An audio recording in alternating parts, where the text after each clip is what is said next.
Hola, ¿qué tal? ¿Cómo están? Bienvenidos al episodio 3 de mi podcast desde mi terraza, hablando de cáncer sin miedo. Y bueno, aunque evidentemente hoy no estoy en mi terraza, estoy en la Ciudad de México y estoy en el Parque de los Viveros de Coyoacán, que es un lugar increíble.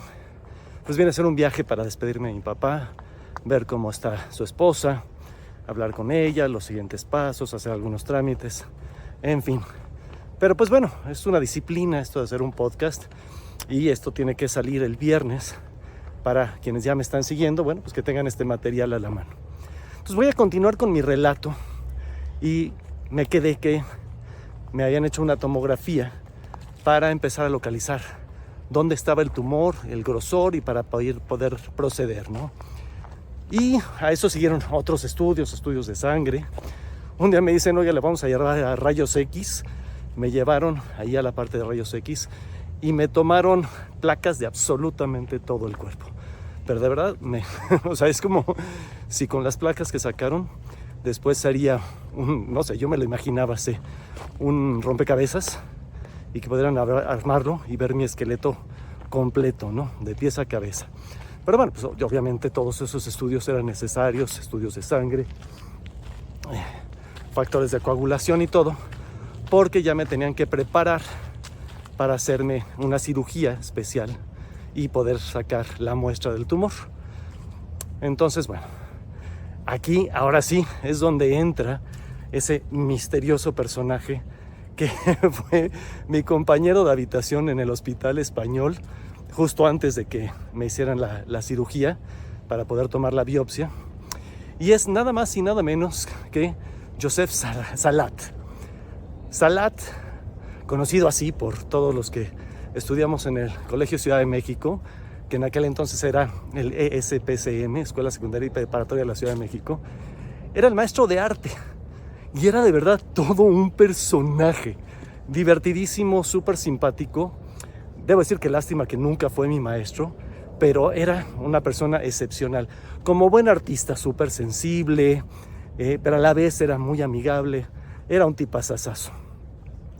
Él, tristemente, por fumar tanto, tenía ya una enfisema pulmonar y además tenía, creo que, principios de cirrosis, ¿no? Entonces, en su caso era un caso bastante complejo. Pero el tenerlo de vecino de cama, él estaba en la cama de enfrente de mí, pues nuevamente entre don Benigno, Salat y bueno, pues el que estaba en la otra cama, normalmente eran personas que entraban y salían, ¿no? Para cosas menores. Pero se hizo un ambientazo ahí en la habitación.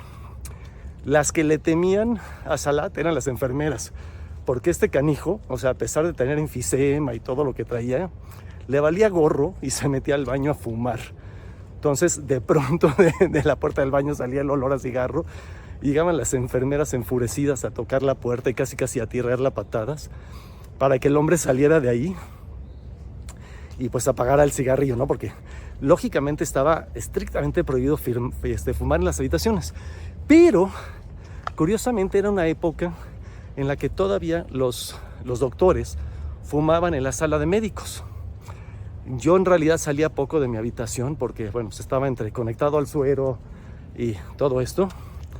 Pero cuando llegaba a salir, es curioso, después de haber sido, como les dije, un fumador empedernido, muy cañón, pues ya no pude hacerlo. Y cuando pasaba por enfrente de la sala de doctores y olía tanto cigarro, afortunadamente, lejos de que se me antojara, me daba un asco espantoso.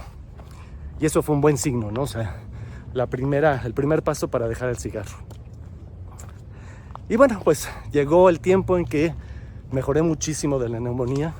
Fue muy rápido la recuperación de la neumonía y me dijeron, ahora sí, ya está listo para que lo preparemos para la cirugía. No es una cirugía peligrosa, pero sí es larga, ¿no? Entonces, pues les describo así brevemente. Fue una laparoscopía. Me hicieron una incisión aquí, abajo de las costillas. Bueno, no, sí, abajo de las costillas, algo así, por aquí. Y por ahí insertaron una cámara e iban cortando tejido para poder ir avanzando para llegar aquí al pecho, donde estaba el tumor, y localizar la parte más gruesa del tumor para que ahí pudieran sacar la muestra del mismo. Entonces ya cuando localizaron la parte del tumor que era más gruesa, entonces ahí viene la parte creepy, pues con un taladro me taladraron una costilla, justamente aquí donde está mi dedo.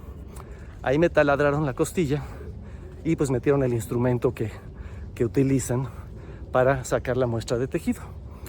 Entonces, pues fue cirugía con anestesia general, o sea, sí me noquearon completamente. Pues obviamente yo no tengo ningún recuerdo, pero lo que sí fue muy simpático fue el doctor Rubio quien me operó, el cirujano. Pero lo que sí recuerdo, y eso fue muy gracioso, es que después de la cirugía, ya estando yo en la sala de recuperación, en cuanto me desperté, viene el doctor y me dice, bueno, pues ya concluimos, ya tenemos la biopsia. Y mi primer pregunta, y nuevamente haciendo alusión al buen sentido de humor de la familia Andrés, le dije, bueno, doctor, ¿y qué fue? ¿Niño o niña? Y ya me dijo, bueno, fue niña, es un linfoma, pero todavía nos falta llevar la muestra a patología para poderle poner apellido y entonces ya ver cuál es el tratamiento exacto a seguir. Bueno, pues de ahí de la sala de recuperación me llevaron ya a otro tipo de habitación, otra vez sala general, pero diferente. No regresé a la misma habitación con don Benigno y con Salat. Y, híjole, pues bueno, todavía estaba yo bastante sedado, bastante dormido. Y cuando ya por fin más o menos empiezo a despertar bien, un dolor en todo el cuerpo, verdaderamente espantoso. O sea, no saben la tortura que pudo ser ese dolor. No me podía yo mover. Y entonces en eso entra el cirujano para ver cómo estaba yo, cómo estaba reaccionando. Y empieza a mover la cama, me empieza a acomodar. Bueno, háganse de cuenta que vi yo al mejor quiropráctico, huesero, médico brujo, yo qué sé. Pero con lo que hizo, con los movimientos, como que me destrabó por completo. Y en ese momento se me quitaron todos los dolores y todas las molestias. Entonces eso fue buenísimo, de verdad. Y solo pasé, pues, híjole, no recuerdo muy bien, pero pasé una noche ahí, una noche en esa habitación. Y después ya me mandaron a una habitación que le llaman ellos distinción, porque normalmente es una habitación que se paga.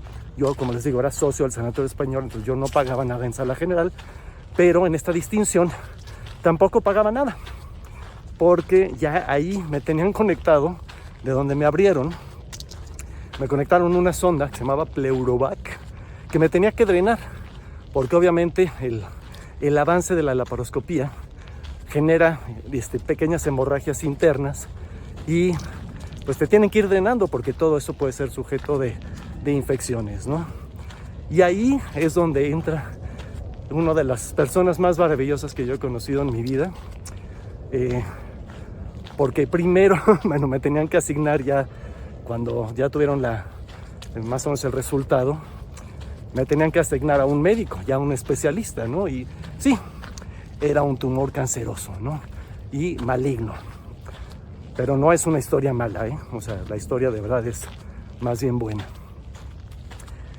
Y ahí es donde conozco un poquito más adelante, y ya ahondearé en eso en el próximo episodio, a la doctora Carla Martínez. O sea, quien se convirtió en primero mi doctora, mi amiga, y hoy en día es como mi hermana. O sea, de hecho nos decimos manitos. Entonces el próximo episodio les hablaré más de ya esta experiencia en el proceso de recuperación de la cirugía y los primeros pasos del tratamiento, qué fue lo que me dijeron que tenía que hacer. Entonces, bueno, pues nos vemos en el episodio 4 el próximo viernes. Saludos a todos.